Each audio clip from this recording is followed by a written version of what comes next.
Hello, my name is Sophie, and I'll be making videos about how to do stuff and how to become stuff, and I might even test out other people's videos about doing how to do stuff. We'll see about that. As some of you might already have noticed, English is not my first language. So if I am flawed in my language, that's why. Um, yeah, this video will be about how to avoid conversation with a really boring person. We've always we've all been in the situation where we've been with a person who just can't tell a good story, and we all know them and we like them even though they can be a bit boring sometimes, and this is how you can get out of a situation like that. um yeah, I have 7 ways. I know a lot of people like 5, 10, but I like 7, so I'm using 7.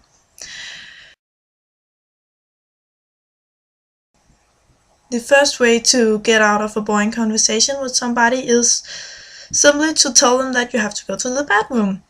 This one is, of course, very well known and also very used already. But the problem with this one is that you can only go to the bathroom one night a certain amount of times. So if you don't want to become the freak who spends all night at the bathroom, you have to probably listen to the rest of my video. Also why I took this first. Ho ho ho. Fight fire with fire. And it's very simple. You just have to tell a boring story before the other person do. Then, when you're done with your story, they'll be so eager to get away from you, you have no problem. This is also very easy, except if this boring person finds your boring story interesting. Then you're having a conversation and then you're, well, pretty fucked. This one is a bit creepy, but it will probably work on anybody, but I won't suggest using it on people that you know very well because it's kind of creepy. You just have to stare at them until they leave.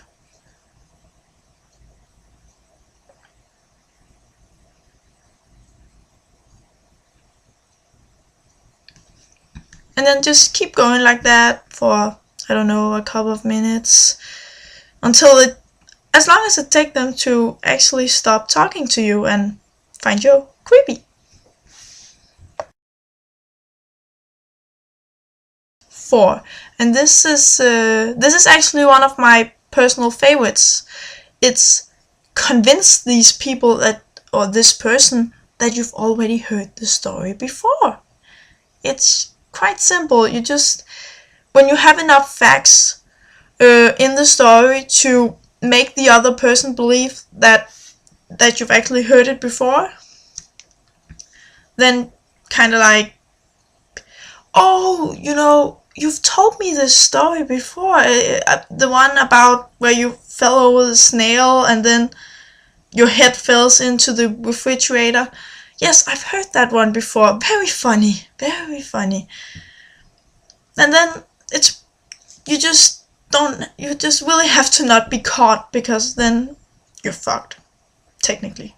Really fucked. Number 5. Yes, this one is also very common. You just have to pretend that you're getting a phone call. It's very easy. You just have to be really, like something is in your pocket, and then you just have to get your phone and then say, oh, mom, hey, yeah, 2 seconds. Hi, mom. Yeah, no, I have lots of time. And then just escape. But like the toilet one, you can't be on the phone forever. Well, if you're a girl, you probably can. But anyways, man, this video is so random. Number 6. In this one, you just have to, if you're sitting at a table, talk to the person next to you, not the boring one.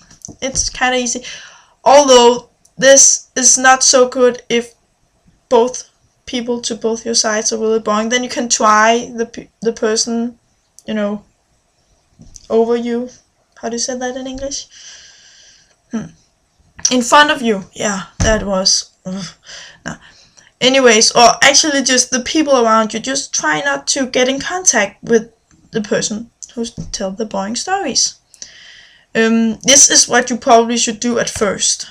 Then when you have got into contact and he's starting to talk to you, he, she, then that's when you use my other examples. Yeah, this video. Then we have number 7. It's pretty much bulletproof, sort of. You just have to pretend to A, pass out, or B, have a heart attack. The problem is maybe you have to practice some acting in this, and they might call an ambulance, and it might be kind of expensive if you're not in a country where healthcare is paid for. Yes, but it works. They won't talk to you. They'll be like, oh, you want tea, you want chocolate, especially if you fake passing out. I will really suggest faking passing out, because faking a heart attack, that's really last opportunity, and really, if you believe that hearing the end of this story will actually make you have an actual heart attack. Also, no, not so good. Anyway, I've reached the end of my video. I hope it hasn't been too amateur-like. Probably has. I'm pretty new at this. Hopefully I'll get better. And I hope my English has been understandable. And, well, I'll be making more videos. Next time I'll be making a video about how to dance if you can't dance. Yeah, I have a lot of nice moves for you people who can't dance like me. And yeah, if you have a video that you want me to do, then post it at a comment below, and well, subscribe if you want. No, do it anyways. Well, I will see. I have some funny effects on this computer. Let's see if I can do one of them. Ah! Bye bye, people. Bye bye.